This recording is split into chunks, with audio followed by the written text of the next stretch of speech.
রনক ভাইয়া কাঠ বলতেছে না, কতক্ষণ বাইরে ব্যথা হয়ে গেছে, রাগটাকে নিবারণ করার জন্য সে নৌকার উপর দাঁড়িয়ে ওরকম লাফালাফি করছিল। এইটা একটা মজার ঘটনা।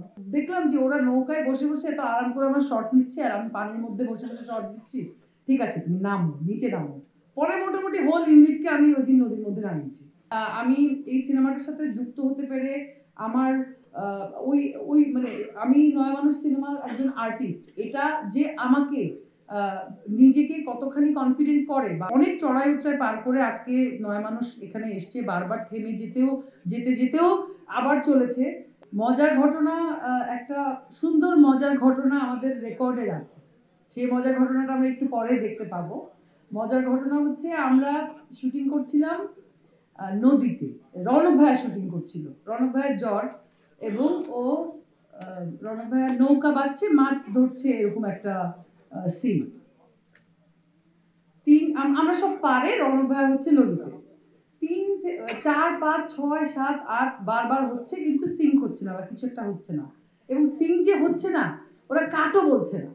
সো রনক ভাইকে নৌকাটা বাইতেই হচ্ছে। নৌকা বাওয়া খুবই মানে মাসেল পেইন হয় আর কি। আর তার উপরে ভাইয়া খুব জ্বর ছিল ওই দিন, কিন্তু সে জ্বর অবস্থায় ওই রোদের মধ্যেই শুটিং করছিল।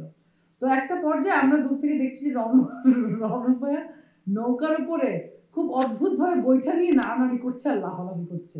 তাড়াতাড়ি করে আমাদের ইউনিটের লোকজন নৌকাটাকে টেনে কাছে আনলো। পরে শুনলাম যে রনক ভাইয়া কাঠ বলতেছে না, কতক্ষণ বাইরে ব্যথা হয়ে গেছে, রাগটাকে নিবারণ করার জন্য সে নৌকার উপর দাঁড়িয়ে ওরকম লাফালাফি করছিল। এইটা একটা মজার ঘটনা। তারপরে এরকম অসংখ্য মজার ঘটনা আছে, যে ঘটনাগুলো আসলে রিয়াকশন একরকম হতে পারতো, কিন্তু রিয়াকশন আসলে অন্যরকম হয়েছে। যেরকম কোনো একটা শটে কমলদা ভালো বলতে পারবে, কমলদা যে আমাকে যে নামাইলা তোমরা নদীতে, চুবাইলা নদীর মধ্যে, যে এইটুকু পানির মধ্যে থাকো দিদি, এইটুকু পানির মধ্যে থাকো। তো আমি নৌকার উপর বসে বসে আমাকে কমলদা ইনস্ট্রাকশন দিচ্ছি, দিদি এইটুকু শুধু চোখ বের করা। তখন আমি দেখলাম যে ওরা নৌকায় বসে বসে এত আরাম করে আমার শর্ট নিচ্ছে আর আমি পানির মধ্যে বসে বসে শর্ট দিচ্ছি। ঠিক আছে তুমি নামো, নিচে নামো। পরে মোটামুটি হোল ইউনিটকে আমি ওই দিন নদীর মধ্যে নামিয়েছি। ঠিক আছে এবার থাকো, প্রায় 2-2.5 ঘন্টা আমি থাকবো পানির মধ্যে, তোমরাও থাকবো পানির মধ্যে। তো এরকম অসংখ্য আসলে ঘটনা আছে। আর একটা সেটে শুটিং করতে গেলে অনেক ধরনের ঘটনা ঘটে, ভৌতিক ঘটনা ঘটে, মজার ঘটনা ঘটে, অনেক আনওয়ান্টেড ঘটনা ঘটে।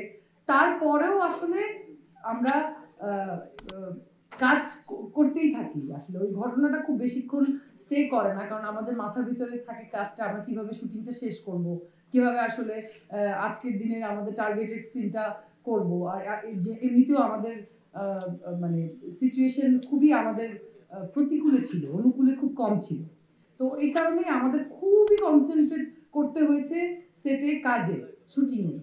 আমরা মানে আমরা খুব বেশি ডিসকানেক্টেড বা থাকতে পারিনি, সিনেমাটা ছাড়া, গল্পটা ছাড়া, সিন ছাড়া আমরা থাকতে পারিনি। তো নয়া মানুষের গল্পটা আমি যেদিন পড়ি, আমি বার্থডের দিন, আমার 2022 বার্থডের দিন আমাকে সোহেল ফোন করে আমার সাথে কথা বলে, এবং ওই বার্থডের দিনই কোনো একটা কারণে আমার মনটা ভীষণ খারাপ ছিল।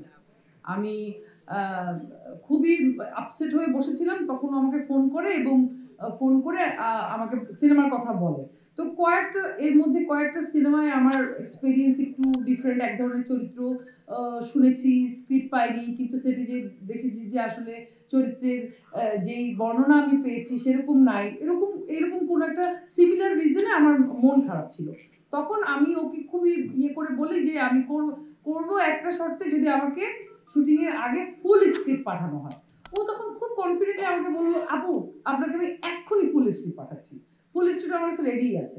ও আমাকে যখন পাঠিয়েছে আমি বোধহয় আধা ঘন্টা, মানে স্ক্রিপ্টটা একটা পড়তে যত সময় লাগে তত সময় আমি নিয়েছি, সাথে সাথে পুরো স্ক্রিপ্ট পড়েছি এবং ওকে ফোন করেই আমি বলেছি যে আমি করব, আমি রাজি হয়েছি। তারপরে তো পুরো শুটিং প্রসেস আমরা আসলে জানি। এবং আমি এই সিনেমাটার সাথে যুক্ত হতে পেরে আমার মানে আমি নয় মানুষ সিনেমার একজন আর্টিস্ট, এটা যে আমাকে নিজেকে কতখানি কনফিডেন্ট করে বা আমাকে যে এটা এক ধরনের শক্তি যোগায়, সেটা আমি আসলে মানে ভাষায় ব্যক্ত করতে পারবো না। আমি শুধু এইটুকুই বলতে পারি যে নয়া মানুষ আসলে ওই মুহূর্তটাই, যে মুহূর্তটা আমি নয়া মানুষ স্টার্ট করি, এটা আমার স্ট্রেংথ হয়ে আমার জীবনে আমার কাছে কাজে লেগেছে। নয় মানুষের শুধু স্ক্রিপ্টটা না, মানে পুরো পুরো বিষয়টাই আমার জন্য একটা স্ট্রেংথ ছিল, এখনো পর্যন্ত আছে। তো আমি আসলে এটা বলতে চাই যে দর্শকরা যদি এই সিনেমাটা আসলে হলে এসে দেখে তাহলে খুবই দর্শকেরও ভালো লাগবে। আর আমি বলতে চাই যে অনেক চড়াই উতরাই পার করে আজকে নয় মানুষ এখানে এসছে, বারবার থেমে যেতেও আবার চলেছে। এবং এর পুরো ক্রেডিট আমি দিতে চাই আমাদের সোহেলকে। এই শুনি যে আপু মনে হয় সিনেমাটা বন্ধ করে দিতে হবে, মনে হয় আর করতে পারবো না, খুব আপসেট। তারপরে আপু ম্যানেজ করে ফেলছি, চলো আমরা পরশুদিন শুটিং করতে যাই। বিষয়টা পুরো জার্নিটা আমাদের এরকমই ছিল।